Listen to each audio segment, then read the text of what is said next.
Hello my friends, today I want to tell you how to get a weed eater, string trimmer, weed whacker, whatever you call it, unflooded.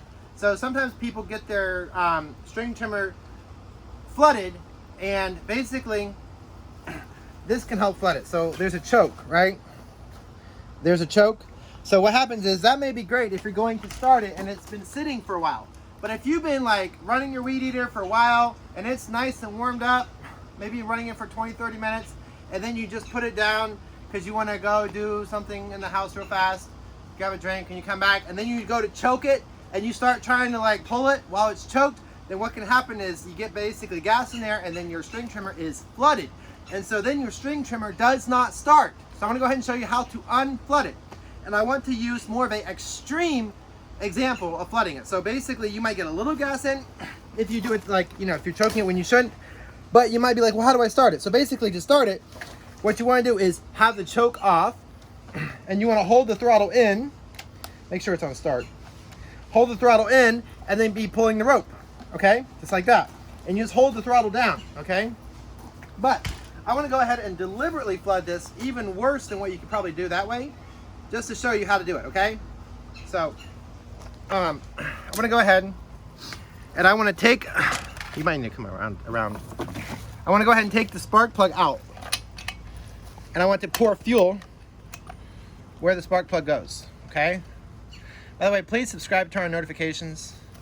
I've done a lot of videos. There's a spark plug, okay? Let's go ahead and put it in there. Now I just want to go ahead and pour fuel in here. Might need a funnel. Is there any way you could hold it at an angle like that or not? That way and hold the phone? I don't know if you could or not. If you can, it's here. I'll just try to brace it underneath.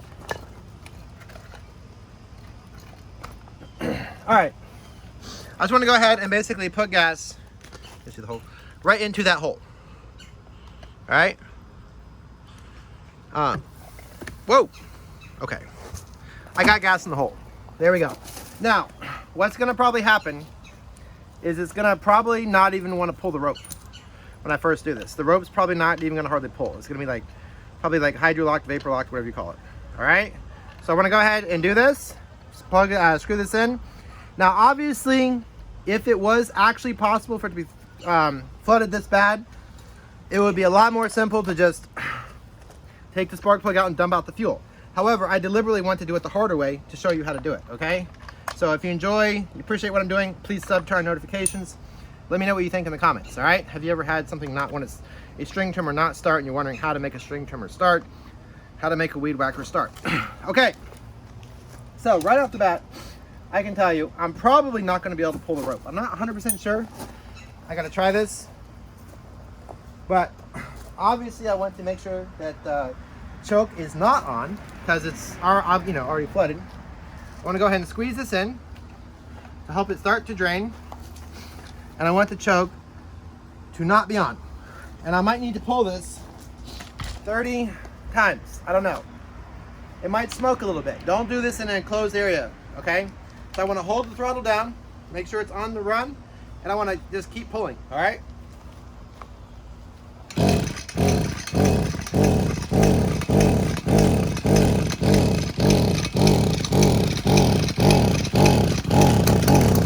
Oh wow, so it sounds like it's starting to want to run. So I'm still holding the throttle down right here. This helps it to get unflood, how to unflood your engine. Here, so here we go. And unflood this one.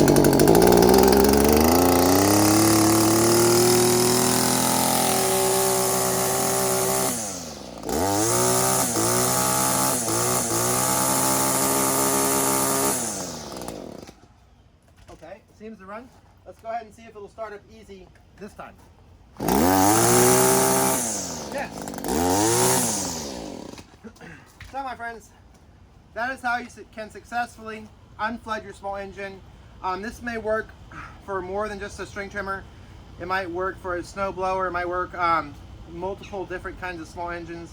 Just beware, if you choke it when you shouldn't, that you may incur that where it floods the motor. So anyways, let me know what you think in the comments. I love y'all. You're awesome. Please sub. Thank you so much for watching. Love y'all and bye.